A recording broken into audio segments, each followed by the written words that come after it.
As the great Buddha once said, "The mind is everything. What you think you become."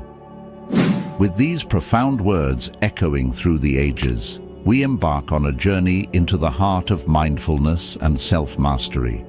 Today, we're diving deep into the world of mindfulness and self-control with 7 powerful Buddhist lessons that challenge us to harness the power of our minds and awaken to our true potential.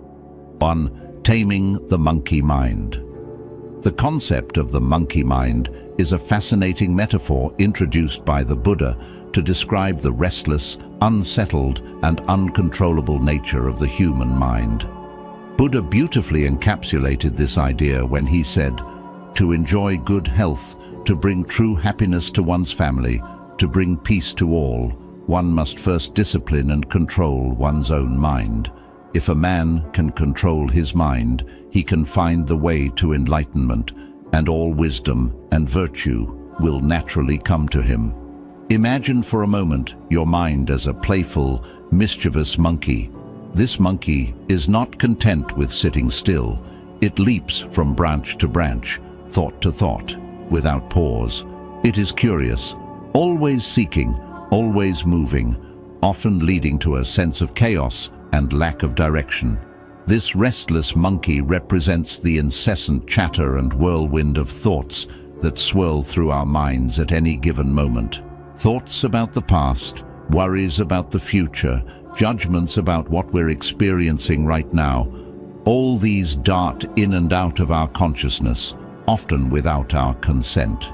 The first lesson in our journey toward mindfulness and self-control involves observing this monkey mind without judgment. This is not about suppressing thoughts or attempting to force the mind into silence. Rather, it's about becoming aware of how your mind moves, recognizing the patterns of your thoughts, and learning to observe them with a sense of detachment. It's about noticing when your mind has wandered off and gently guiding it back without criticism or frustration. Meditation and self-awareness practices are tools to help us achieve this. Through meditation, we learn to sit quietly with our thoughts, observing them as they arise and pass without getting entangled in them. This doesn't mean that the thoughts stop. Rather, we stop letting them pull us in every direction. We learn to watch our thoughts as if they were leaves floating down a stream or clouds passing in the sky, present one moment and gone the next, without impacting our inner calm. This process of observing without attachment creates space in our minds. It allows us to see that we are not our thoughts. We are the awareness that observes those thoughts. This realization opens up the possibility of conscious choice. Instead of being carried away by every thought or impulse, we can choose which thoughts to engage with and which to let go. We can decide how to act rather than react impulsively. This is the essence of taming the monkey mind. It's not about achieving a state of thoughtlessness, but about cultivating a state of awareness and control over our mental processes. The practice of taming the monkey mind is the foundation for all other lessons in mindfulness and self-control. It's the starting point for a journey of inner transformation that leads to greater peace, happiness, and enlightenment. As we learn to discipline and control our minds, we unlock the door to all wisdom and virtue, just as the Buddha promised. 2. The power of now. In one of his profound teachings, Buddha wisely instructed, "Do not dwell in the past, do not dream of the future, concentrate the mind on the present moment." This powerful statement highlights a cornerstone of Buddhist philosophy: the importance of living in the present. Our minds, complex and wandering, have a tendency to either retreat into the past, rehashing old memories and regrets, or leap into the future, fabricating worries and scenarios that may never come to pass. This habit of time traveling in our thoughts can lead to a spectrum of negative emotions, including anxiety, stress, and unhappiness, as we lose touch with the here and now. The practice of mindfulness, a key component of Buddhist teachings, offers a pathway to reclaiming our mental peace and well-being. Mindfulness encourages us to observe our thoughts and feelings without judgment, anchoring our awareness in the current moment.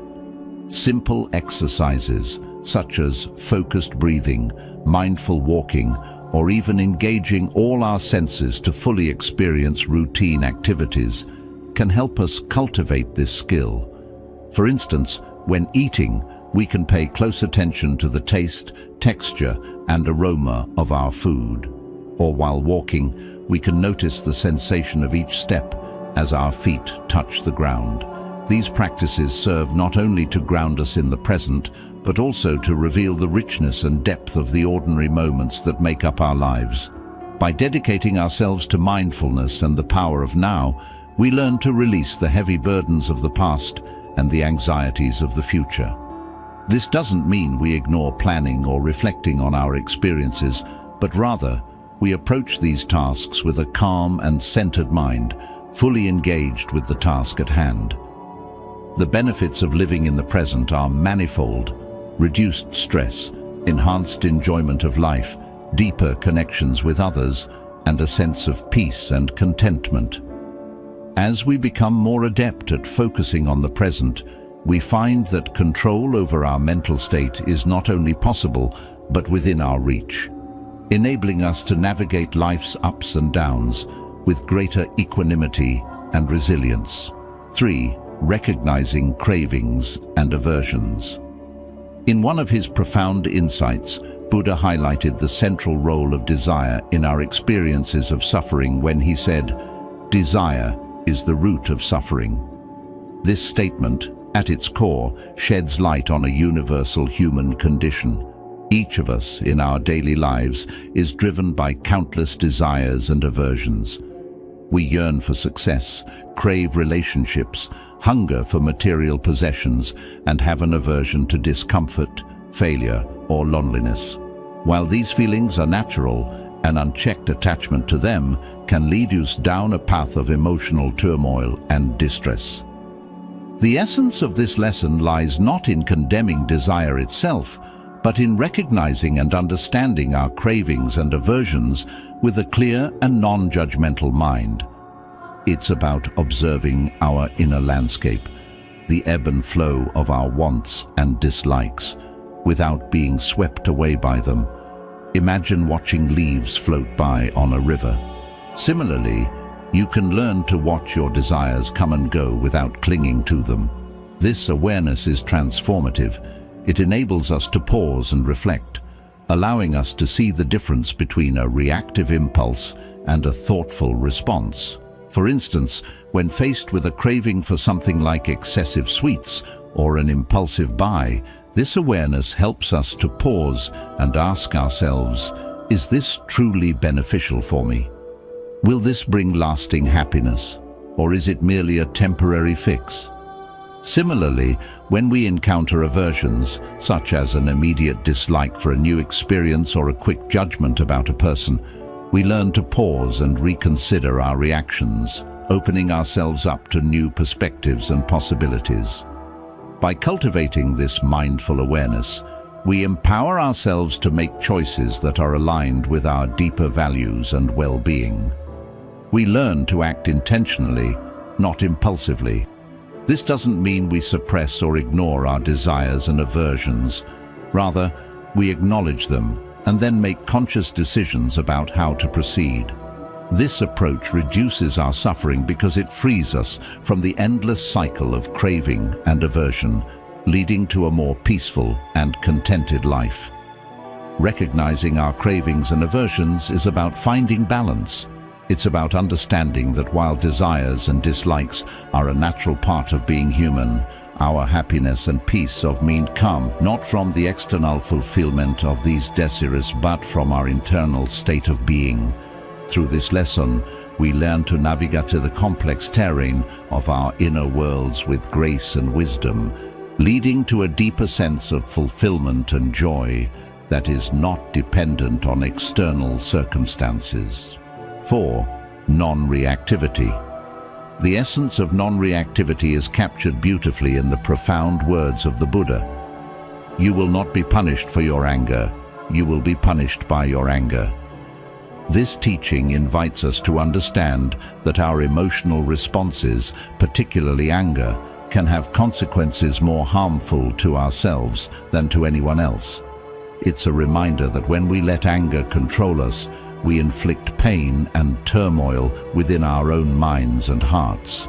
Life, unpredictable and often challenging, frequently presents us with situations that can trigger frustration, anger, or disappointment.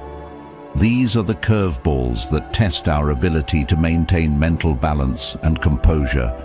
It's in these moments that the real test of mental control emerges, not in avoiding emotions, but in choosing how we respond to them. Mindfulness and self-compassion are vital tools in cultivating non-reactivity. Mindfulness allows us to observe our thoughts and feelings with detachment, recognizing that emotions are transient states that pass like clouds in the sky. It teaches us to pause and observe the space between stimulus and response, giving us the freedom to choose our actions rather than being swept away by immediate reactions. Self-compassion, on the other hand, encourages us to treat ourselves with kindness and understanding, especially when we struggle with difficult emotions. Instead of berating ourselves for feeling angry or upset, self-compassion allows us to acknowledge our feelings with gentleness, understanding that it's human to feel and react, but also empowering us to seek healthier ways of dealing with our emotions. By practicing mindfulness, we can learn to recognize the early signs of anger or frustration and address them before they escalate. This might involve taking deep breaths, stepping away from the situation momentarily, or using a mindfulness exercise to ground ourselves in the present moment. These techniques help in slowing down our immediate reactions, giving us the clarity to respond in ways that are calm and considered. Self-compassion complements this by helping us to forgive ourselves when we do react impulsively. It's a reminder that perfection is not the goal, growth is. Each moment of anger or reactivity is an opportunity to learn, to understand ourselves better, and to practice responding with greater wisdom and kindness in the future. In embracing non-reactivity, we not only reduce our own suffering, but also contribute to a more peaceful and understanding world around us. By responding to life's challenges with calmness and thoughtfulness, we set a powerful example for others and create ripples of positivity that can transform our collective experience. Non-reactivity, as taught by the Buddha, is not about suppressing emotions or avoiding conflict.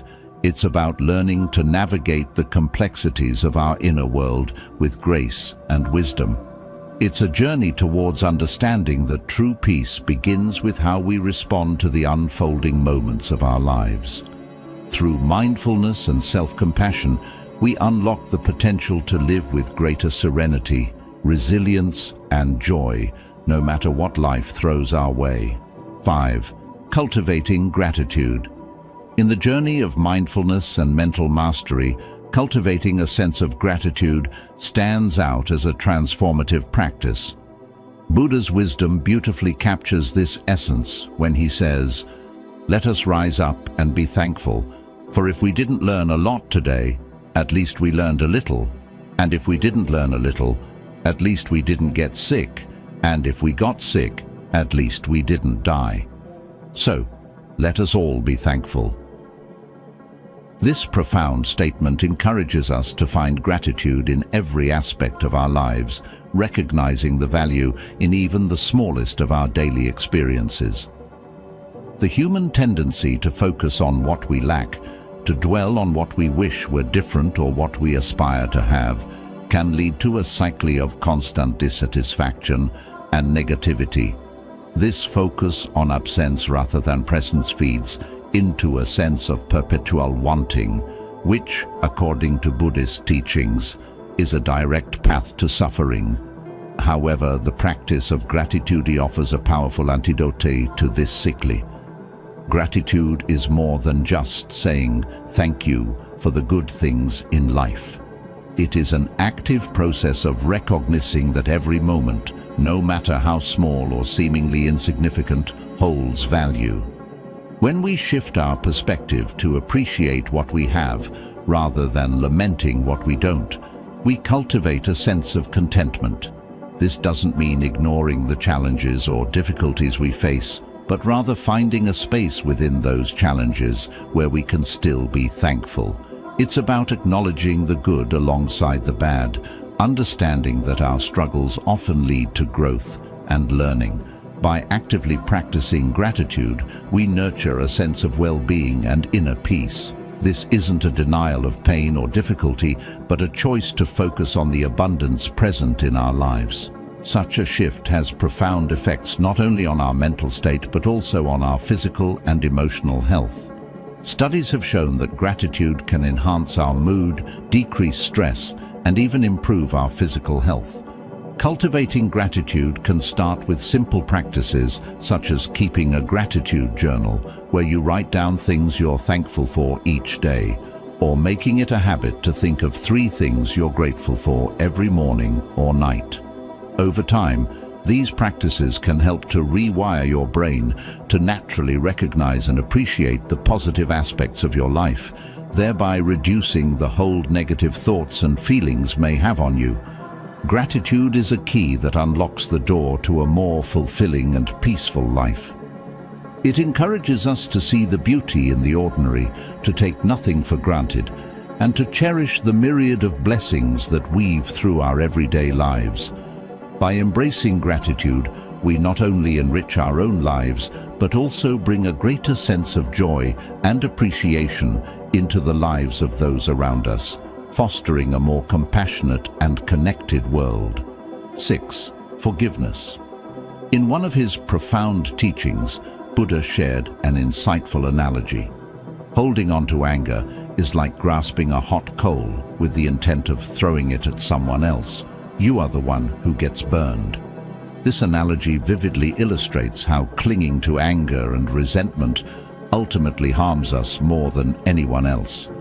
Think about it this way. When we hold on to anger, it festers within us, consuming our peace of mind and emotional well-being. It's like carrying around a burden that weighs us down, affecting not only our mental state, but also our physical health. Forgiveness, however, offers a powerful antidote to this inner turmoil. It's important to understand that forgiveness doesn't mean condoning or excusing someone's harmful actions. Instead, it's about liberating ourselves from the grip of negativity and resentment.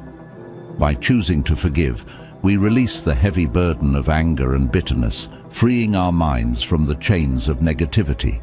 This act of self-compassion and letting go not only brings inner peace, but also strengthens our mental resilience. Just as a muscle grows stronger with exercise, our ability to forgive grows stronger with practice. It's a journey of healing and growth, empowering us to cultivate greater compassion, understanding, and peace within ourselves. So, embrace forgiveness as a gift to yourself, allowing it to nourish your soul and uplift your spirit on the path to inner harmony. 7. Patience and perseverance. Buddha, the enlightened one, once imparted his wisdom, stating, "Endurance is one of the most difficult disciplines, but it is to the one who endures that the final victory comes." This profound insight underscores the importance of patience and perseverance in our journey towards mental mastery. Think of mental mastery as embarking on a lifelong expedition rather than reaching a fixed destination. Along this path, you'll encounter numerous obstacles, setbacks, and challenges. These hurdles might come in various forms: internal doubts, external pressures, or unforeseen circumstances, but they are all part of the journey. Picture yourself as a sculptor shaping a block of stone into a masterpiece. Each strike of the chisel requires patience, precision, and unwavering dedication. Similarly, Cultivating patience and perseverance in your mental journey entails a continuous process of refinement and growth. It's about embracing the journey itself, acknowledging that progress often comes in small increments rather than sudden leaps. Just as a sculptor doesn't expect the masterpiece to emerge overnight, you shouldn't anticipate instant mastery over your mind. Instead, focus on consistent effort and gradual improvement. Like water wearing away at a stone over time, your dedication will gradually smooth out the rough edges of your mind, unveiling greater clarity and control. There will be moments of frustration and doubt along the way. That's natural. But remember, it's during these challenging times that your patience and perseverance are truly tested. It's easy to give in to discouragement or seek quick fixes, but true growth requires resilience in the face of adversity. So, whenever you feel tempted to give up or take the easy route, remind yourself of the words of the Buddha. Endurance may be difficult, but it is through this endurance that you pave the path to victory, the victory of mastering your own mind. Embrace the journey, stay committed to your practice, and trust in the transformative power of patience and perseverance. With time and dedication, you'll find yourself gradually attaining greater control over your thoughts and emotions, leading to a more fulfilling and harmonious life. These are just 7 starting points. Buddhism offers a wealth of wisdom on mental mastery, so dive deeper, explore, and remember, the power to control your mind lies within you. What did you think of these lessons? Share your thoughts in the comments below, and don't forget to like and subscribe for more content on mindfulness, self-improvement, and unlocking your full potential. Until next time, stay present, stay mindful, and stay awesome.